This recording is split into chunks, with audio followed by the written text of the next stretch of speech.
Hey, today we have the 350 V2 Yeezy Compact.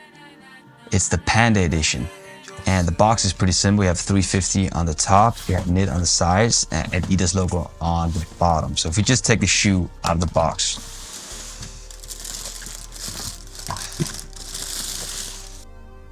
So here we have the shoe. If we just zoom in a little bit.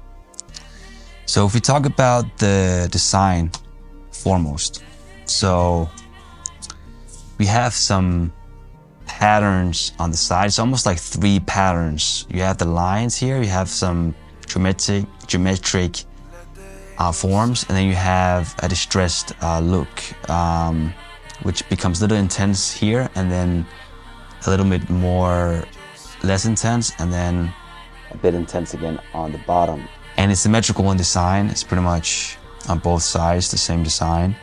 Has this very unique lacing type system, which I think is pretty cool. You don't get any extra additional lacing though, so you have to bear that in mind. You can always buy some, but it's a pretty cool tech, I think.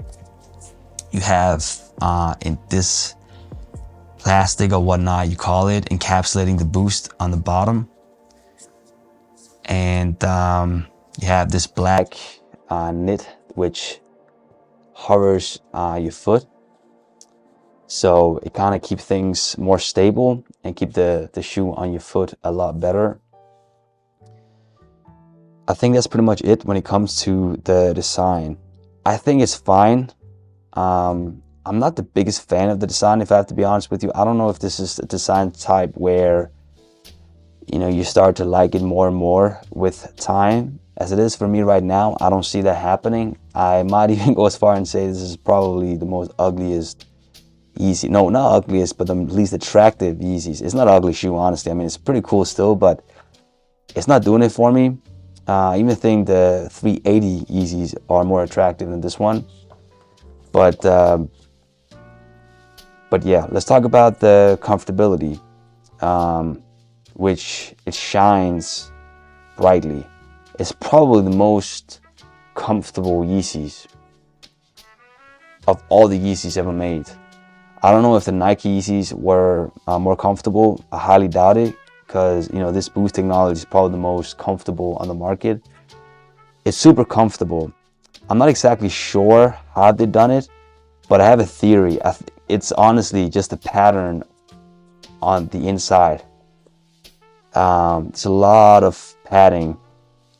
I don't know if you can actually, I don't think you can actually see it, but there's a lot of padding on the inside. So, which essentially makes the over prime knit a lot more thicker, which is fine because the comfort is a lot more better that way. It's still very stretchy. It's not like, I wouldn't say it's not prime knit. It still functions as prime knit. I mean, it's still very stretchy. It forms to the foot, very comfortable. The padding just, I don't know, it gives it an extra layer of comfort that I'm not experienced with the Yeezys yet. So everybody's saying it, like it's the most comfortable Yeezy ever made.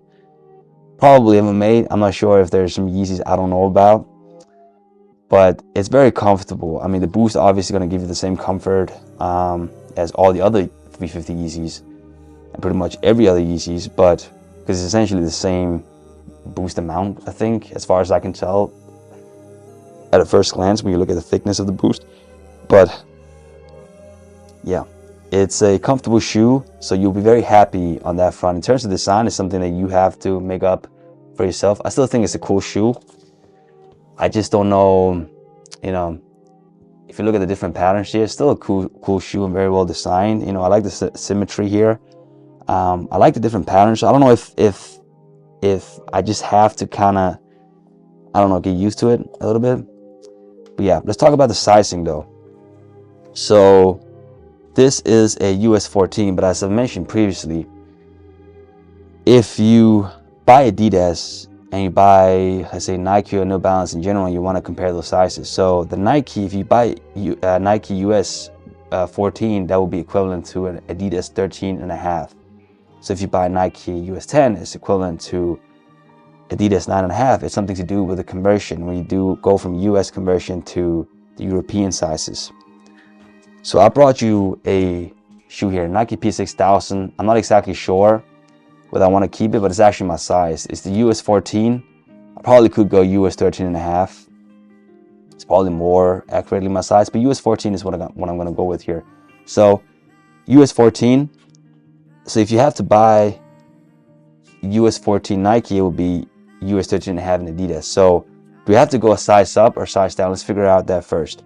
Honestly, from my perspective, you probably could go true to size. I know that sounds crazy when it's Yeezy shoes, but just because, I don't know if it's a psychological thing, I'm just so adapted to the fact that Yeezy sizing are small. So I don't know if it's because, again, I'm so used to it now, the Yeezy sizing or the Yeezy dilemma. So I would still go up half a size. So it's not like if you buy US 10 in Nikes, you have to buy US 10 and a half. You just have to buy the same size, essentially. So US 10, you buy US 10 in Adidas as well because of the conversion, right? Because they're half size bigger, even though it's the same number. But you could also go true to size, and if you bought US 10, you buy US 9.5 in Adidas. So I don't know, it feels true to size to me. Even if you have a wide foot, for some reason it stretches very well, and it's also a bit long. But again, that's probably how I would do it, go up half a size. But maybe even true to size if you don't mind a little snug fit. But I don't know, I mean, it's just because I'm so adapted to going up half a size in pretty much every Yeezys I've tried on. So yeah, it's a great looking shoe. I do recommend it for its comfort. You can get it off like 50% off, like a lot of places, like 50% off now. So, you know, in terms of that, it's probably a no-brainer, but you know, it's still a fairly expensive shoe. I believe it's like $120, 50% off. But for the comfort, yeah, I don't know if the design is actually going to grow on me. It probably will. I think it's grown on so many people. You know, it's beautiful with the distressed look, but it just, for me, it feels like they could not decide which design to go with, so they just went with whatever was there. So this is the design essentially they went with. I still think it's a great design. I love the lacing system here. It's pretty cool. I would love to see that on more shoes, just because it's new technology, and maybe one day it will be more similar to just having normal shoelaces. I still probably prefer normal shoelaces, but it's cool to see this type of technology. But yeah, it hugs your foot very well around the heel, so it stays very put. So that also adds to the comfort, as opposed to the normal Yeezy 350s, which does have a tendency sometimes to kind of slip off. But I still like the silhouette of 350, so that's probably how I would go. But they're also more expensive. They don't give you the 50% off. So in terms of, you know, discounts and the prices now, you know, it's a high recommendation, and you probably will end up loving this shoe and the silhouette. I'm not sure with the Panda edition. I do wish that this had a different type of design, or a different color, excuse me. So it was white or grayish or something like that.